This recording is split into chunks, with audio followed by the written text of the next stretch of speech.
ಮತ್ತೆ ಬಂದ್ವಿ face to face. ಈಗ ನಮ್ಮ ಹತ್ರನೂ ಒಂದ್ ಕಪ್ ಐತೆ, ನಮ್ಮ ಹತ್ರ ಆಲ್ರೆಡಿ 5 ಕಪ್ ಐತೆ. 2 ವರ್ಷ ಬ್ಯಾನು ಆಗಿದ್ದೀರಾ.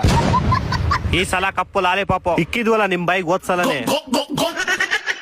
ತಲಾ for A reason. Police station.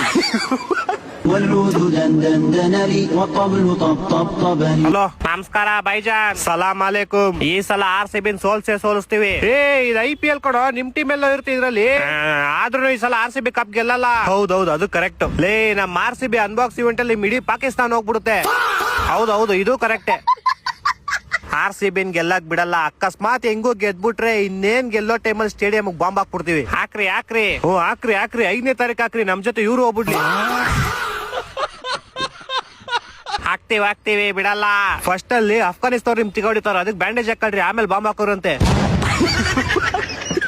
ಹೌದೌದು, ಇದು ಕರೆಕ್ಟೇ. ಅವ್ರಿಗೂ ಹಾಕ್ತಿವಿ, ನಿಮ್ಗೂ ಹಾಕ್ತಿವಿ. ಹಾಕುವಂತ ಏನೋ ಸೌಂಡ್ ಬರ್ತೈತ್ ನೋಡೋ ಅಲ್ಲಿ. ಯಾರೋ ಅವ್ನು ವಿಜಿಲ್ ಹೊಡಿತಾ ಇರೋದು. ಓದ ಇವನು ಅಷ್ಟೇ. ತಲಾ ಫಾರ್ ಎ ರೀಸನ್. ಅಲ್ಲ ನೀನ್ ಗೋಳಿ ಮಗನೇನು ನೀನು? ಇಲ್ಲ ಅಂಕಲ್ ಮಗ. ಕೊನೆಗೂ ಒಪ್ಕೊಂಬಿಟ್ಟಲ್ಲ. ಅಪ್ಪನ್ ಮಗ ಅಂತ ಅಂದಿದ್ ನಾನು. ಕೇಳಿಸ್ತು ಎಲ್ಲ ಕೇಳಿಸ್ತು. ಅಷ್ಟು ಹೋಗಲ್ಲ ಹೈದ್ರಾಬಾದ್ ಹೆಂಗ್ ಸೋಲ್ಸೋದಂತ ಪ್ಲಾನ್ ಮಾಡ್ತೀವಿ. ಕೊನೆಗೂ ನೀನ್ ಒಪ್ಕೊಂಬಿಟ್ಟಲ್ಲ. ಹಲೋ ಏನು ಕೇಳಿಸಲ್ಲ ಬಿಡು, ನಾನು ಆಮೇಲೆ ಮಾಡ್ತೀನಿ.